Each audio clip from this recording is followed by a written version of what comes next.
Good morning class 9th। Summer vacation के पहले हमने चैप्टर नंबर 1 कंप्लीट किया था। अब chapter number 2 polynomials, chapter number 2 polynomials, इसके बारे में देखते हैं। ठीक है, तो कुछ इंट्रोडक्शन पार्ट है इसके। इंट्रोडक्शन पार्ट देखते हैं पहले। देखिए, पॉलिनोमियल एक इक्वेशन है जिसमें कांस्टेंट टर्म, कोई कोएफिशिएंट, कांस्टेंट टर्म और वेरिएबल टर्म दोनों का मिक्सअप होता है। ठीक है, तो इसमें कुछ टर्मिनोलॉजी है, इसके बारे में हम देखते हैं। ठीक है, देखिए, जैसे कि आपके चैप्टर के स्टार्टिंग में ही आइडेंटिटीज दिए हुए हैं, x square plus y square, x plus y का whole square, x minus y का होल स्क्वायर और x square minus y square, ये फॉर्मूला है। ठीक है, आगे देखिए, पॉलिनोमियल्स इन वन वेरिएबल। देखिए, पॉलिनोमियल्स में जो भी चीज़ें हैं, कुछ ऐसे टर्म्स हैं, जैसे एक होता है टर्म। ठीक है, तो टर्म में जैसे आपका कोई भी एक इक्वेशन में सपोज लिखता हूँ, कोई भी polynomial x square plus 2x, तो इसमें जो हमारे एक्स स्क्वायर ये सब टर्म्स हैं। क्या हैं? टर्म्स। ठीक है, ये टर्म्स हैं। अब इस टर्म में देखिए, एक वेरिएबल पार्ट है और एक कांस्टेंट, कोई भी कोफिशिएंट है, इसके साथ मल्टीप्लाई है। तो each term of polynomial has a coefficient. इस टर्म ऑफ पॉलिनोमियल, समझ लीजिए कोई पॉलिनोमियल है, कोई भी पॉलिनोमियल, कोई टर्म है, सपोज एक्स ही है, तो उसमें कोफिशिएंट है। क्या है इसमें कोफिशिएंट? 1 मल्टीप्लाई है। ठीक है, तो इसमें इस टर्म में एक कोफिशिएंट मल्टीप्लाई है 1। तो each term of a polynomial has a coefficient. ठीक,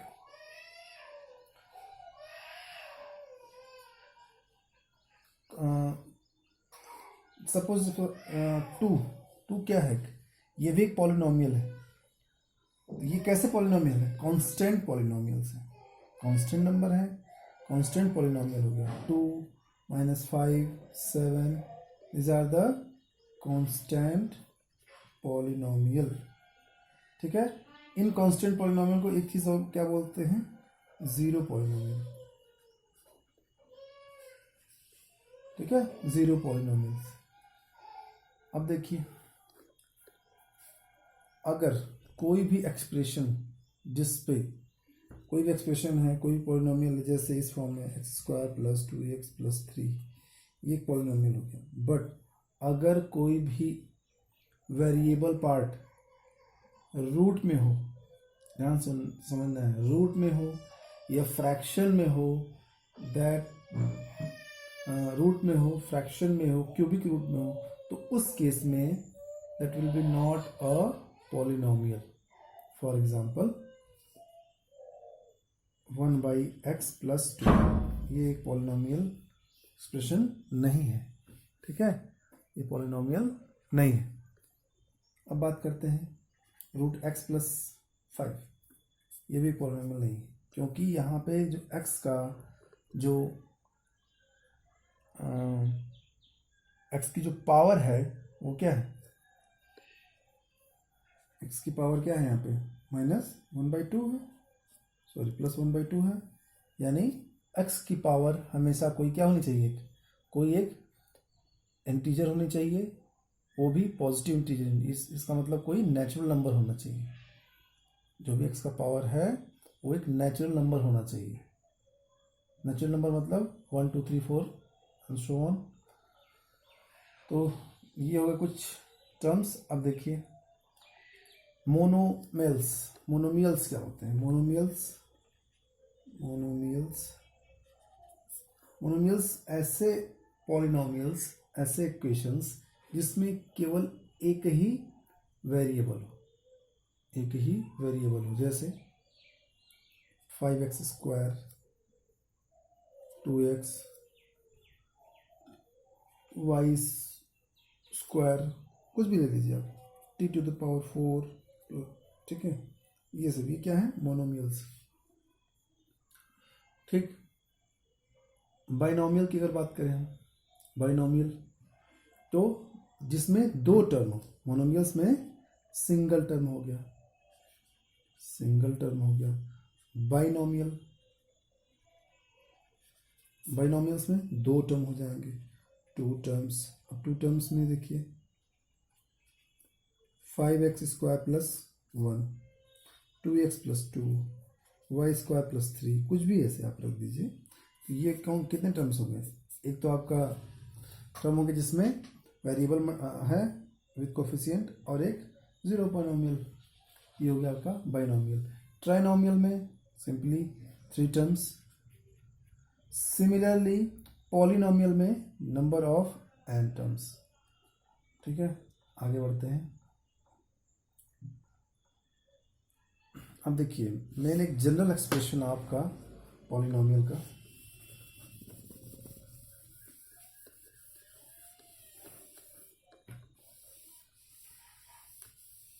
आपने जनरल एक्सप्रेशन अगर समझ लिया तो चैप्टर का 50% पार्ट आपने कवर कर लिया। और एक चीज़, और इसमें एक चीज़ खास बात क्या है कि ये जो चैप्टर है पॉलिनोमियल्स, सेम चैप्टर पॉलिनोमियल का एक चैप्टर और 10th में भी है।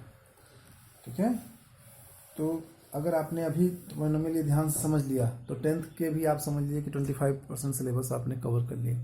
11th में भी है पॉलिनोमियल का एक्सपेंशन। ठीक है, तो आपको ध्यान से समझना है क्योंकि ये पॉलिनोमियल आपका जब 9, 10th, 11, 12 सब में काम आएगा, इसको आप ध्यान से समझिए। ठीक है, तो ये हो गया। अभी कुछ टर्म्स के बारे में हमने डिस्कस किया, टर्मिनोलॉजीज ये हो गए। अब हम बात कर रहे थे जनरल एक्सप्रेशन ऑफ पॉलिनोमियल। तो अ पॉलिनोमियल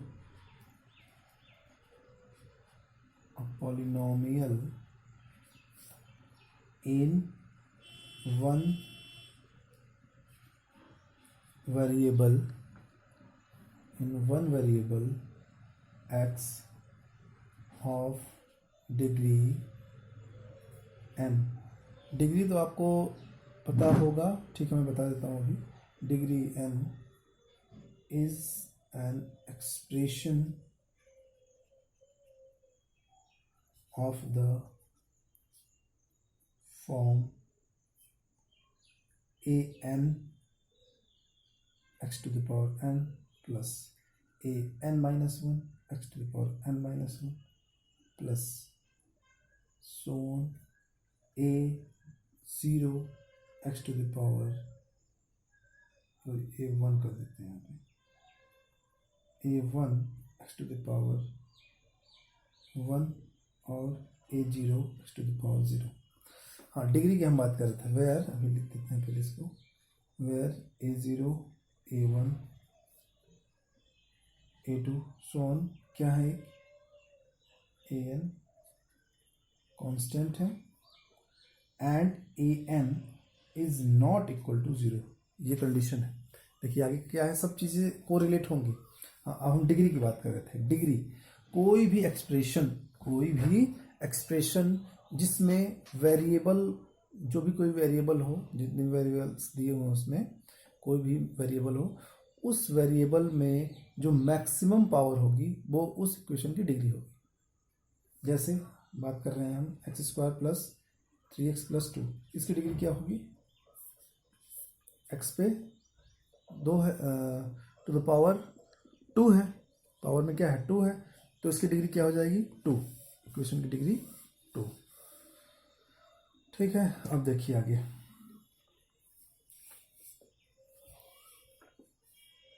अब हम एक बात करते हैं सिंपल, एक लीनियर इक्वेशन की।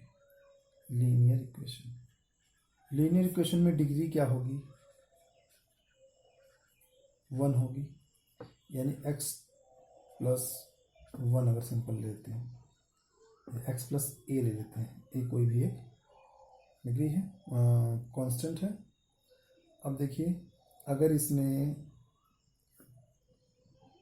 ए एक्स प्लस ए, ठीक है, अब देखिए इसमें डिग्री वन यानी एक्स की वैल्यू वन रखेंगे, तो एक्स की वैल्यू अगर वन रखेंगे, सॉरी एन की वैल्यू वन रखेंगे, तो a one x to the power one plus a one minus one यानी ज़ीरो हो गया, a zero into x to the power one minus one. और पॉलिनोमियल में मैंने आपको बताया था कि कोई भी अगर वेरिएबल पे पॉजिटिव इंटीजर के अलावा कोई भी दूसरा टर्म आता है तो वो पॉलिनोमियल का पार्ट नहीं होता है। जैसे देखिए यहाँ ए एन माइनस टू में देखिए a one minus two x to the power one minus two. अब देखिए यहाँ एक्स टू द पावर क्या आ जा रहा है, माइनस वन, जो कि पॉलिनोमियल का पार्ट नहीं, तो इसको हम कंसीडर नहीं करेंगे, ठीक है। तो यहाँ पे क्या हो जाएगा, a x plus a naught, a one plus x naught. अब a one a two a one a naught कुछ भी है, कोई ये क्या है, कांस्टेंट टर्म है, ठीक है, जो कोफिशिएंट है वो एक कांस्टेंट टर्म होगा। तो इसका मतलब कि लीनियर इक्वेशन में डिग्री क्या होगी, वन होगी। सिमिलरली हम लीनियर इक्वेशन, उसके बाद क्या आता है, quadratic equation. Quadratic equation, quadratic equation की अगर बात करें हम, यानी पावर क्या होगा इसमें, टू, मैक्सिमम पावर डिग्री क्या होगी, डिग्री होगी टू, ठीक है। अब देखिए इसका जनरल फॉर्म क्या होता है, a x square plus b x plus c. This is the general form of a quadratic equation, quadratic equation. अब देखिए इसमें देखिए अगर आप वैल्यू पुट करेंगे टू, तो ये हो जाएगा ए टू, इसमें मैं पुट कर रहा हूँ, ध्यान से देखो, a two x to the power two plus a two minus one x to the power two minus one plus a two minus two x to the power two minus two. अगला part हम consider ही नहीं करेंगे, ठीक है, क्योंकि वो जो पावर आएगी वो नॉन पॉजिटिव इंटीजर आ जाएगी।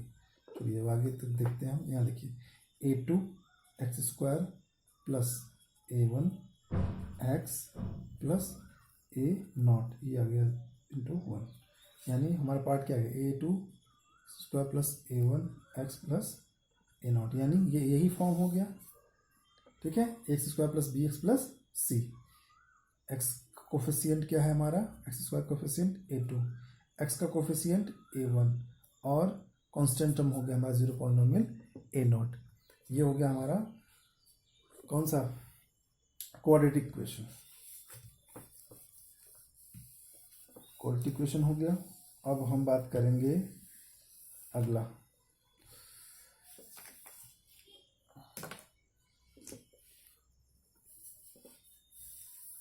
क्यूबिक इक्वेशन की बात करें। ये भी देख लीजिए, आपके ये 10th में थोड़ा सा एक पार्ट है, बस ये यहाँ पे अगर मैं पॉलिनोमियल के बारे में थोड़ा पढ़ा रहा हूँ इसलिए मैं बता दे रहा हूँ, बाकी ये इससे रिलेटेड आपके सिलेबस में नहीं है। लेकिन क्यूबिक इक्वेशन में आप देख लीजिए, इसका जो जनरल फॉर्म होता है, क्यूबिक इक्वेशन का जो जनरल फॉर्म होता है a x cube plus b x square plus c x plus d. अभी आप पॉलिनोमियल में एन के जगह पे अगर आप 3 रखेंगे तो ये आपको इक्वेशन मिलेगा, सिमिलरली जैसे हमने डिस्कस किया था क्वाड्रेटिक इक्वेशन के लिए। तो ये हो गया आपका क्यूबिक इक्वेशन का जनरल फॉर्म। शायद आपके सिलेबस में नहीं है, 10th में भी नहीं है, ये 11th में जनरली 10 के बाद ये 11th में ये सब चीज़ें हैं, लेकिन 10th में इस पर 1-2 क्वेश्चंस हैं, इसलिए मैं आपको बता दे रहा हूँ, ठीक है। होगा आपका क्यूबिक इक्वेशन। अब हम इस पे बेस्ड क्वेश्चंस करते हैं, ठीक है। जनरली लगभग सारी चीज़ें हमने डिस्कस कर ली हैं पॉलिनोमियल से रिलेटेड। अब हम डायरेक्ट आते हैं एक्सरसाइज पे। एक्सरसाइज 2.1, पहला क्वेश्चन में क्या कह रहा है, which of the following expression are polynomials in one variable and which are not. State reason for yourself. ठीक है, तो पहला क्या कह रहा है, 4x² plus minus 3x plus 7, तो ये क्या है, वन वेरिएबल है, 4x² माइनस 3x प्लस 7, क्या है ये, वन वेरिएबल है, वन वेरिएबल is involved, ऐसा आप लिखेंगे आंसर, in given polynomial, क्या है, is which is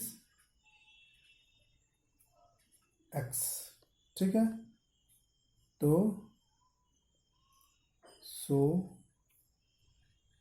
it is a polynomial in one variable x। Similarly आगे भी देखिए, अगला भी आपका वन वेरिएबल है, दूसरा, हाँ दूसरे में देखिए, इसमें आपका ये क्या है दिया हुआ, 3√t प्लस t√2। अभी मैंने आपको क्या बताया कि किसी भी एक्सप्रेशन पे अगर आपका जो भी एक्सप्रेशन है उसमें अगर टर्म, इसमें देखिए टर्म में क्या दिया हुआ है कि it can be observe that exponent of the variable t in terms of 3√t, यानी यहाँ पे अगर हम इसको एक्सपेंड करें तो टू द पावर क्या आ रहा है, 1/2 आ रहा है ना, 1/2, तो which is not a whole number, ये कोई होल नंबर तो है नहीं, 1/2 कोई एक पॉजिटिव इंटीजर तो है नहीं, कोई होल नंबर ऐसा नेचुरल नंबर है नहीं, तो ये क्या हो जाएगा, ये आपका पॉलिनोमियल ही नहीं है, तो नॉट अ पॉलिनोमियल। इसको आप छोड़ो, लेकिन इसको देखिए यहाँ पे क्या दिया हुआ है आपके, ठीक, अगला फोर्थ, y प्लस 2/y, यहाँ पे देखिए वही चीज़ है, क्या हो गया, इसको y plus 2 to the power y power -1। अभी ये भी क्या है, होल नंबर नहीं है, होल नंबर नहीं है, होल नंबर होना चाहिए 0 टू नंबर ऑफ n, यहाँ -1 आ रहा है, तो ये भी क्या हो गया, एक polynomial, not a polynomial, not a polynomial. अगला x to the power 10y³ plus t to the power 50, ठीक है। अब देखिए इसमें कितने वेरिएबल हैं, 3 वेरिएबल्स हैं, x, y और t, तो ये क्या है, एक क्वेश्चन में जैसे कि बोला है कि कौन कौन से वन वेरिएबल के पॉलिनोमियल, कौन कौन से नहीं है, तो it is not a polynomial of one variable, ठीक है। आगे चलते हैं, right the coefficient of x² each of the following, x² coefficient यहाँ पे देखिए सेकेंड में x² का कोफिशिएंट पूछ रहा है, तो यहाँ पे x² कोफिशिएंट क्या हो जाएगा, 2 प्लस x² प्लस x, तो यहाँ पे हम 2 प्लस 1 इंटू x² लिख सकते हैं प्लस x, तो यहाँ पे कोफिशिएंट क्या आ रहा है, तो यहाँ पे कोफिशिएंट आ गया, कोफिशिएंट इक्वल टू +1, यहाँ भी ये भी ध्यान देना साइन। अगला इसमें देखिए, इसमें क्या आ जाएगा, दूसरे वाले के सेकेंड पार्ट में -1 आ रहा है, देख के जैसे पता चल रहा है। तीसरा π/2, और फोर्थ में क्या है, √2, नहीं यहाँ तो है नहीं, 0 हो गया, यानी अगर इसको हम देखिए क्या लिखेंगे, √2 ऑफ x - 1, तो इसको हम x अगर थोड़ा जनरलाइज फॉर्म में रखें तो 0 into x² plus √2 plus x - 1, इससे कोई फर्क नहीं पड़ेगा, 0 ही हो जाएगा ये, तो यहाँ पे क्या हो गया, x² का कोफिशिएंट 0, ठीक है, ये हो गया। अगला question number 3, give one example each of the binomial of degree 35, and monomial degree 100. One example of each of the binomial of degree 35. ठीक है, तो x टू द पावर 35 हो गया. x to the power 2 terms इसमें अब binomial है. Third question, binomial. Binomial में हम सबसे पहली बात क्या देखेंगे कि इसमें नंबर ऑफ टर्म्स कितने होने चाहिए? 2 टर्म्स. तो अब इसमें ये भी बोल रहा है कि डिग्री क्या होनी चाहिए? 35 क्या होनी चाहिए? डिग्री होनी चाहिए. ठीक है, तो x टू द पावर 35 कर लीजिए, वेरिएबल हम x ले लेते हैं, प्लस कोई भी लिख लीजिए, 5 लिख लीजिए, 2 टर्म हमें डाल दिए. मोनोमियल में x टू द पावर 100 हो गया. सिंपल. तो किसमें क्या होगा? टर्म एक ही होगा. Question number 4, right the degree of each of the following polynomial. Degree की बात हो रही है. देखिए पहला क्वेश्चन नंबर 4, फर्स्ट डिग्री क्या होगी यहाँ पे? 3. Degree of the polynomial is the highest power of the variable in the polynomial. Degree of a polynomial is the highest power of the variable in the polynomial. अब इसमें variable क्या है? x है, तो x पे highest degree क्या है? 3 है, 3 पावर है, यानी कितना हो गया? 3. दूसरा y स्क्वायर है यानी 2. Third √5t minus √7. हमें 5t माइनस √7. हमें ये ध्यान ही नहीं देना है कि आगे क्या है. कांस्टेंट टर्म में जो भी है जीरो पॉलिनोमियल वो किस फॉर्म में. हमें बस वेरिएबल पार्ट है उस पर पावर चेक करना है कि पावर क्या है. यहाँ पे पावर क्या है? 1 है. आगे फोर्थ ओनली क्या है? 3 है. तो 3 पे क्या चेक करना है हमें? पॉलिनोमियल की डिग्री. तो इसमें पॉलिनोमियल की डिग्री क्या है? देखिए अब 3 को हम लिख सकते हैं 3x to the power 0. x to the power 0 ये वेरिएबल हो गया, उस पर पावर 0. तो यहाँ पे क्या हो गया हमारा? डिग्री 0. कोई भी कांस्टेंट पॉलिनोमियल हो तो उसकी degree always will be 0. Question number 5, classify the following as linear, quadratic and cubic polynomial. तो लीनियर के लिए मैंने क्या बताया? उसमें जो वेरिएबल होगा उसकी डिग्री क्या होगी? 1 होगी. क्वाड्रेटिक के लिए 2 होगी, क्यूबिक के लिए 3 होगी.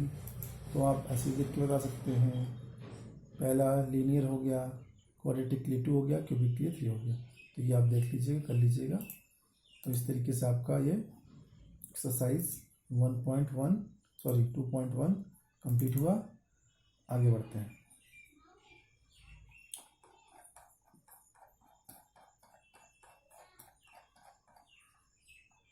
Zeros of polynomial.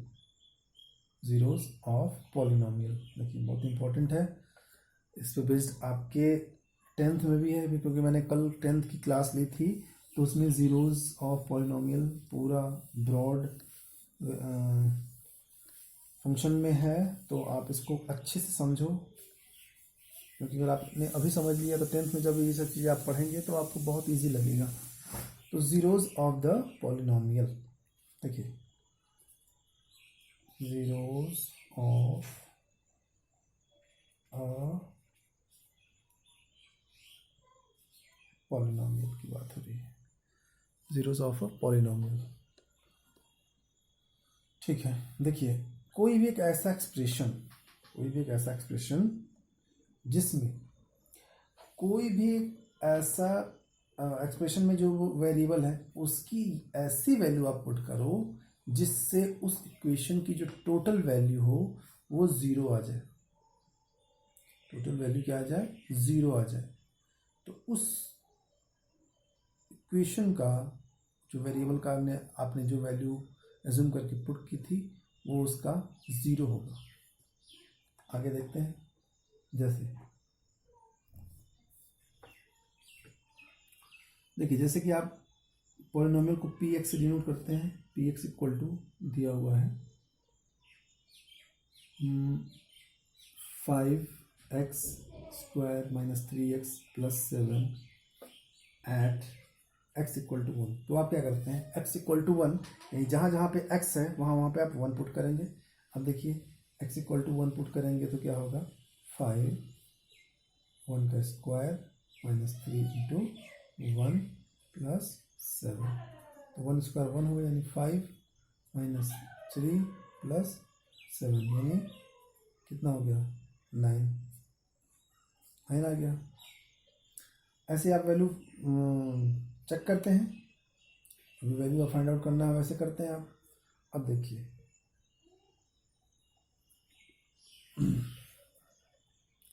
कोई भी क्वेश्चन, हाँ तो हम बात करते हैं अगर जीरोस की, जैसे देखिए तो कोई पी एक्स की कुछ वैल्यू है, पी एक्स इक्वल टू कुछ क्वेश्चन है, तो पी के यानी एक्स इक्वल टू के आपने पुट किया और आंसर आया आपका 0 क्वेश्चन में, तो के will be the 0 of that polynomial.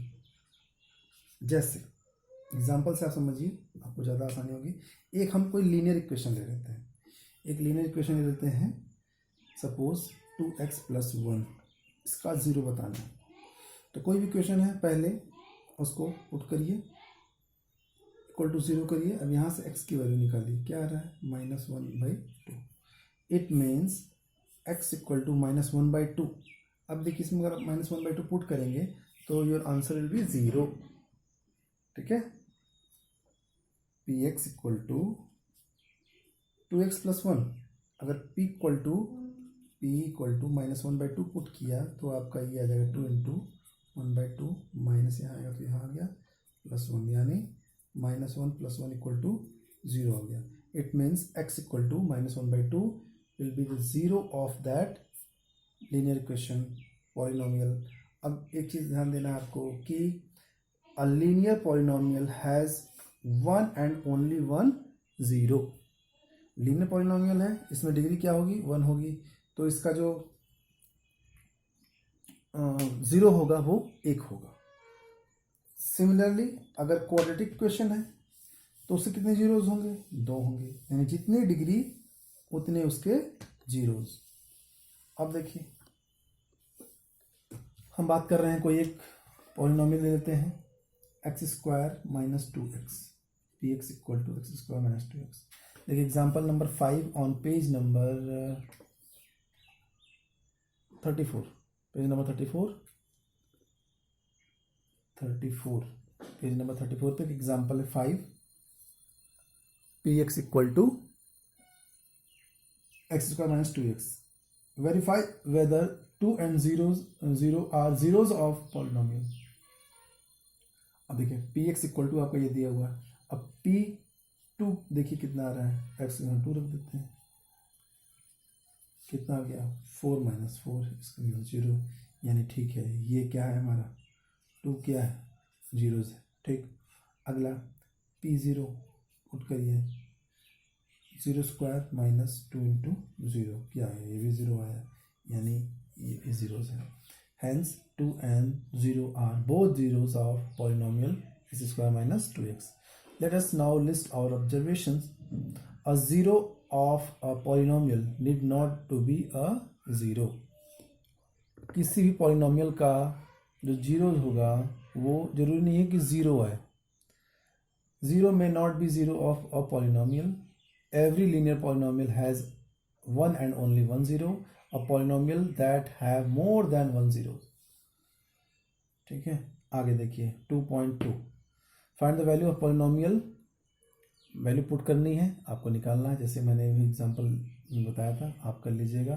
Question number 2 exercise 2.2, question number 1 आप कर लेंगे, इजी है। क्वेश्चन नंबर 2 की अगर बात करिए, P0 P1 P2 find out करना है सबका, बहुत इजी है, आप कर लीजिएगा वैल्यू पुट करके। Question number 3, verify whether the following are the zeros of polynomial, indicate against them.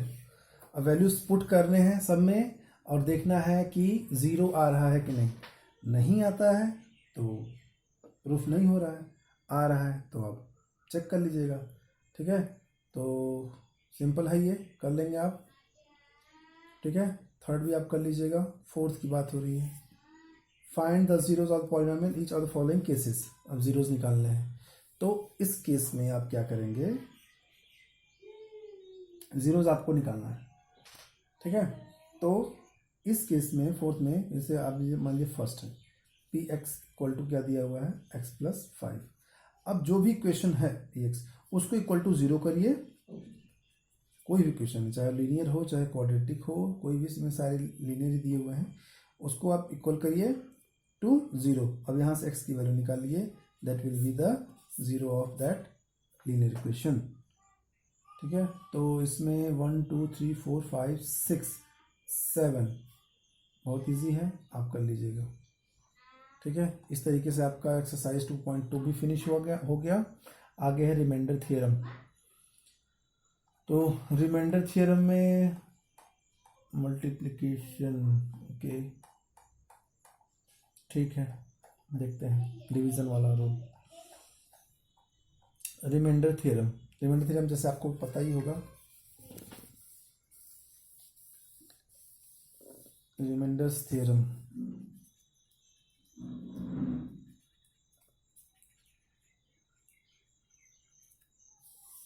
Remainder theorem देखिए, अगर हम ऐसे कोई एक एक्सप्रेशन लिखते हैं 12 इक्वल टू 3 इंटू 4 नहीं 13 को 3 प्लस 1, तो ये हमारा क्या है, डिविडेंड, डिवाइजर, कोसेंट, रिमाइंडर, ठीक है। अब देखिए इसमें मेन चीज़ है आपका डिवीज़न वाला। तो देखिए जैसे एक क्वेश्चन है, example 6, divide p x by g x where p x equal to x plus 3x² minus 1 और जी एक्स हमारा क्या है 1 प्लस एक्स, ठीक है। इसको हमें सॉल्व करना है। देखिए सबसे पहले चीज़ क्या हमें देखनी है कि जो भी पी एक्स को पहले आप अरेंज कर लो, 3x² प्लस एक्स माइनस 1 और जी एक्स आपका हो गया एक्स प्लस 1। अब डिवीज़न के लिए देखिए क्या है, 3x² प्लस एक्स माइनस 1। इसमें क्या ध्यान देने वाली चीज़ है कि जो आपका डिवाइज़र है, डिवाइज़र का जो वेरिएबल टर्म है, उसको आप डिविडेंड के फर्स्ट टर्म से आप कंपेयर करिए। अब इसमें क्या मल्टीप्लाई करें, इस डिवाइज़र के फर्स्ट टर्म में क्या मल्टीप्लाई करें कि डिविडेंड का ये फर्स्ट टर्म हमें मिल जाए। तो इसमें हम देखें, अगर हम 2x² को मल्टीप्लाई कर दें, सॉरी 3x को मल्टीप्लाई कर दें केवल, तो हमें ये टर्म मिल जाएगा 3x इंटू एक्स क्या हो जाएगा 3x²। अब हमें इससे मतलब नहीं है ना, इधर से मतलब है। अब लेकिन ये तो हमने एक टर्म को मिला दिया, इसके इक्वल कर दिया। अब आगे हम इस टर्म को, कोसेंट के इस टर्म को इससे भी मल्टीप्लाई करेंगे, लिख देते हैं क्या हो जाएगा 3x। अब देखिए डिफरेंस होगा, माइनस यहाँ प्लस होगा माइनस, प्लस होगा माइनस, कैंसल आउट हो गया। यहाँ पे क्या आया प्लस एक्स माइनस 3x यानी माइनस 2x, और यहाँ पे डायरेक्ट इसको नीचे लिख देंगे minus 2x minus 1। It means reminder हमारा क्या हो गया x प्लस 1 3x माइनस या plus of minus 2x minus 1 equal to 3x² plus x minus 1, ठीक है, ये हो गया। तो इस तरीके से आपको सॉल्व करना होता है। तो dividend equal to divisor into quotient, dividend equal to divisor into quotient plus reminder, ये हो गया आपका रिमाइंडर थ्योरम। पहले भी आपने ये देखा होगा। आगे देखिए divide polynomial, page number 38, page 38 example 7, divide polynomial 3x to the power 4 minus 4x³ minus 3x minus 1 किससे डिवाइड करना है, x माइनस 1 से। देखिए अब इसको मैं स्टेप बाय स्टेप करता हूँ, आप ध्यान से देखिए, थोड़ा बड़ा है, ठीक है। अब इसको इससे कंपेयर कराना है, तो हम क्या मल्टीप्लाई करेंगे, 3x क्यूब, 3x क्यूब को x से मल्टीप्लाई करेंगे तो क्या आ जाएगा, 3x to the power 4, 3x to the power 4। इसको इससे मल्टीप्लाई करेंगे तो क्या आ जाएगा, माइनस 3x क्यूब। अब देखिए यहाँ प्लस है तो माइनस, माइनस है तो प्लस, कैंसल आउट। इसको सॉल्व करेंगे तो क्या आ जाएगा, एक्स क्यूब और माइनस, अभी इसको आप डायरेक्ट लिख देंगे, माइनस 3x माइनस 1। अब देखिए यहाँ x है और यहाँ x क्यूब है, माइनस एक्स क्यूब है, तो किससे मल्टीप्लाई करेंगे, minus of x square. Minus x square को x से मल्टीप्लाई करेंगे क्या आ जाएगा, माइनस एक्स क्यूब। इसको इसके साथ मल्टीप्लाई करेंगे दूसरे टर्म के साथ, तो minus minus plus x square, solve, minus का प्लस, प्लस का माइनस, कैंसल आउट। अगला देखिए यहाँ एक्स स्क्वायर है, यहाँ माइनस 3x है, तो यहाँ minus of x square minus of 3x minus of 1, ठीक है। अगला x और एक्स स्क्वायर यानी माइनस एक्स से मल्टीप्लाई करिए, क्या आ जाएगा, माइनस एक्स स्क्वायर, इसको इसके साथ मल्टीप्लाई करिए, प्लस ऑफ एक्स, यहाँ प्लस यहाँ माइनस, कैंसल आउट, ये हो गया minus of 4x minus of 1। यहाँ x माइनस है, यहाँ माइनस 4x माइनस 1, तो किससे मल्टीप्लाई करेंगे, माइनस ऑफ 4 से, माइनस ऑफ 4 मल्टीप्लाई करिए, minus of 4x minus of 4, यहाँ हो गया माइनस प्लस, माइनस का प्लस, कैंसल आउट, और ये क्या हो गया आपका, यहाँ माइनस और माइनस प्लस हो गया ना, तो ये हो गया minus minus minus minus 5। It means x minus 1, this is the divisor, and quotient 3x cube minus x square minus x minus 4 plus of remainder यानी minus 5 equal to divisor 3x to the power 4 minus 4x cube minus 3x minus 1, ये हो गया, ठीक है। तो इस वे में आपको करना है। अगर रिमाइंडर 0 आ जाता है तो ठीक है, यानी जो भी टर्म आएगा ये भी फैक्टर हो जाएगा इसका। अगले एग्जाम्पल 8 में से वही है, आप देख लीजिएगा, ठीक है। तो ये हो गया आपका रिमाइंडर थ्योरम। आगे एग्जाम्पल 9, एग्जाम्पल 10, इसमें आप एक चीज़ ये ध्यान दीजिएगा कि जब भी आप नोटबुक बना रहे हैं तो नोटबुक में सारे एग्जाम्पल्स चैप्टर के मेंशन होने चाहिए। आप सभी एग्जाम्पल्स को नोटबुक में करो, जब भी नोटबुक चेक होगा, करेक्शन होगा, तो मैं ये चेक करूँगा। अब हम डायरेक्ट आते हैं एक्सरसाइज 2.3 पर। Exercise 2.3 exercise 2.3, find the reminder when this expression is divided by x plus 1 x minus, सबके साथ करना है, इजी है, आप कर लेना। एक मैं कर देता हूँ, ठीक है। रिमाइंडर निकालना है, x cube plus 3x square plus 3x plus 1, इसको किसके साथ मैं कर देता हूँ, चलिए 4 के साथ करता हूँ, x प्लस पाई से, ठीक है। अब देखिए अब हमने बताया था वैसे ही करिए आप, एक्स क्यूब और यहाँ एक्स, यानी एक्स स्क्वायर से मल्टीप्लाई करेंगे तो क्या हो जाएगा, x cube plus pi x square, minus minus cancel out, यहाँ क्या हो जाएगा 3 minus pi common x square, ठीक है, प्लस 3x प्लस 1। अब देखिए यहाँ x है, यहाँ एक्स स्क्वायर है और ये है, तो माइनस, सॉरी यहाँ लिख देता हूँ एक्स स्क्वायर। अब देखिए यहाँ पे प्लस 3 माइनस पाई एक्स से मल्टीप्लाई कर देंगे इसमें, तो ये टर्म मिल जाएगा, कर दिए, माइनस पाई एक्स स्क्वायर, इसको इसके साथ मल्टीप्लाई करेंगे तो plus pi 3 minus pi x, ठीक है, ये हो गया, यानी माइनस, और ये इसके साथ माइनस कैंसल आउट। अब देखिए यहाँ पे 3 माइनस पाई, 3 माइनस पाई, ये हो गया इंटू एक्स प्लस 1, ठीक है। इसको सॉल्व कर लीजिए, थोड़ा इसको सॉल्व करके लिख दीजिए, तो हो जाएगा 3 minus 3 pi plus of pi square x plus 1, ये टर्म हो गया, तो डायरेक्ट हम इसको यही लिख देंगे।